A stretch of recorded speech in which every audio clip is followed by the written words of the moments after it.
Oogenesis होता क्या है। सबसे पहले जानेंगे कि ओजेनेसिस है क्या। देखिए, अंडा के बनने की क्रिया को ओजेनेसिस कहा जाता है। यानी कि एक का क्या हो रहा है, फॉर्मेशन हो रहा है, यानी कि एक का क्या हो रहा है, फॉर्मेशन हो रहा है, उसी क्रिया को क्या कहते हैं, ओजेनेसिस कहा जाता है। यानी कि formation of egg is called oogenesis. अंडा के बनने की क्रिया को ओजेनेसिस कहा जाता है। अब क्या है, it is female non motile gametes. अंडा जो होता है, एग जो होता है, फीमेल नॉन मोटाइल गैमेट्स होता है। यानी कि एक क्या होता है, फीमेल नॉन मोटाइल गैमेट्स होता है। अब यहाँ पे क्या है, it was first proposed by Karl von Baer. यानी कि एग के बारे में सबसे पहले कार्ल फॉन बेयर ने बताया था। एग के बारे में सबसे पहले कार्ल फॉन बेयर ने बताया था। उसके बाद है इट हैज टू पार्ट्स। यानी कि अंडा के दो भाग होते हैं। It has two parts. अंडा के कितने भाग होते हैं, दो भाग होते हैं। ऊपर वाले भाग को बोलते हैं एनिमल पोल। यह क्या है, एनिमल पोल ऊपर वाले भाग को। और पोस्टेरियर पार्ट को क्या बोलते हैं, वेजिटल पोल। और इसके अंदर क्या होता है, दो गोलाकार संरचना होता है, यानी कि स्फेरिकल लाइक स्ट्रक्चर पाया जाता है, जिसे पोलर बॉडी कहा जाता है। और इसके अंदर क्या होता है, योल्क पाया जाता है। अंडा के पीला भाग पाया जाता है, और पीला भाग को हम लोग क्या बोलते हैं, योल्क बोलते हैं। फिर क्या है, इसके अंदर द्रव पाया जाता है। उस द्रव का नाम है ओप्लाज्म। यानी कि अंडा के अंदर जो द्रव पाया जाता है, उस द्रव का क्या नाम है, ओप्लाज्म। और अंडा के दो भाग होते हैं, जिसे एनिमल पोल तथा वेजिटल पोल कहा जाता है। अब हम जानेंगे कि आखिर ओजेनेसिस जो है, इसकी क्रिया कितने अवस्था में संपन्न होती है, कितने अवस्था में कंप्लीट होती है। तो देखिए, सबसे पहले क्या है, its formation is complete in flowing stage.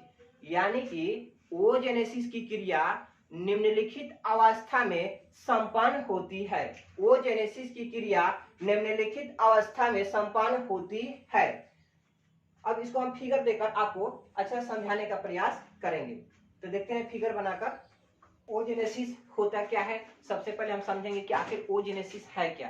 तो ध्यान दीजिएगा, ओजेनेसिस क्या है, वर्ड ओजेनेसिस। देखिए, ओजेनेसिस जो होता है, निम्नलिखित अवस्था में ओजेनेसिस की क्रिया होती है। ओजेनेसिस का मतलब होता है अंडा का निर्माण होना। यानी कि अंडा का निर्माण होता है, उसी क्रिया क्या कहते हैं, ओजेनेसिस कहते हैं। यानी कि formation of egg is called oogenesis. अब देखिए, अंडा जो होता है, अंडा क्या होता है, फीमेल नॉन मोटाइल गैमेट्स होता है। यानी कि अंडा क्या होता है, फीमेल नॉन मोटाइल गैमेट्स होता है। और अंडा के बारे में कार्ल फॉन बेयर ने बताया था। और अंडा के दो भाग होते हैं, जिसमें एंटेरियर पार्ट को वेजिटल पोल, एनिमल पोल, जिसमें एंटेरियर पार्ट को क्या बोलते हैं, एनिमल पोल, और पोस्टेरियर पार्ट को क्या बोलते हैं, वेजिटल पोल। यानी कि ऊपर वाले भाग को एनिमल पोल और नीचे वाले भाग को क्या बोलते हैं, वेजिटल पोल कहा जाता है। अब देखिए क्या है, अंडा का जो निर्माण होता है, यानी कि ओजेनेसिस की क्रिया जो होती है, निम्नलिखित स्टेज में, निम्नलिखित अवस्था में क्या होती है, कंप्लीट होती है, जिसे क्या कहते हैं, एक नंबर में है क्या, पीरियड ऑफ मल्टीप्लिकेशन। एक नंबर में क्या है, पीरियड ऑफ मल्टीप्लिकेशन। दो नंबर में पीरियड ऑफ ग्रोथ। और तीन नंबर में क्या है, पीरियड ऑफ मैच्योरेशन। अब हम जानेंगे कि पीरियड ऑफ मल्टीप्लिकेशन है क्या।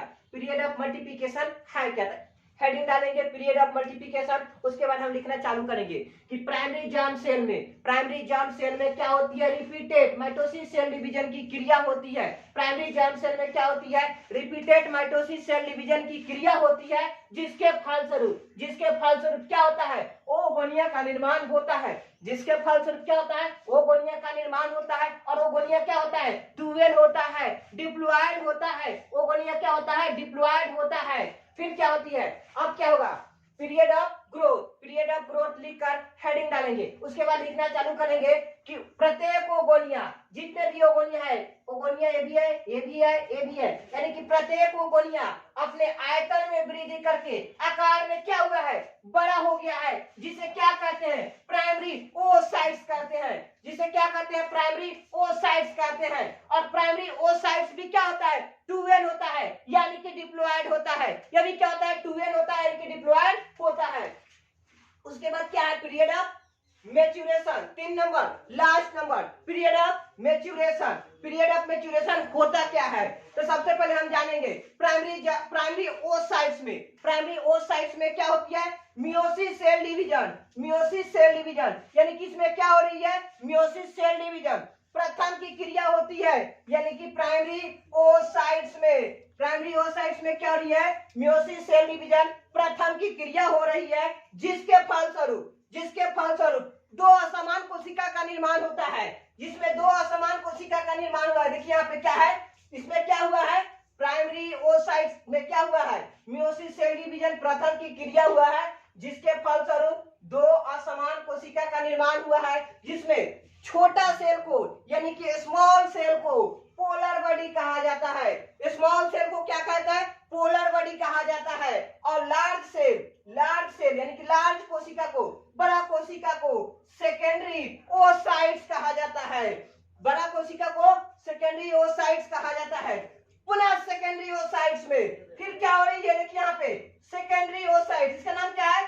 सेकेंडरी ओसाइट्स है। इसमें क्या हो रही है? मियोसिस सेल डिवीजन सेकंड की क्रिया हो रही है। इसमें क्या हो रही है? मियोसिस सेल डिवीजन सेकंड की क्रिया हो रही है, जिसके फलस्वरूप तीन पोलर बॉडी, यहाँ पे क्या हो रही है? ये सब क्या बना है? पोलर बॉडी बना है, और एक मैच्योर एग का निर्माण होता है, जिसके फलस्वरूप यानी कि सेकेंडरी ओसाइट्स में क्या होती है? मियोसिस सेल डिवीजन सेकंड की क्रिया होती है, जिसके फलस्वरूप तीन पोलर बॉडी और एक मैच्योर एग का निर्माण होता है। और मैच्योर एग यानी कि परिपक्व अंडा निषेचन की क्रिया में भाग ले लेता है, और पोलर बॉडी स्वतः समाप्त हो जाता है, यानी कि पोलर बॉडी निषेचन की क्रिया में भाग नहीं लेता है। पोलर बॉडी का कोई काम नहीं होता है, और इसी क्रिया को क्या कहते हैं? ओजेनेसिस कहा जाता है। और इसी क्रिया को क्या कहते हैं? ओजेनेसिस कहा जाता है।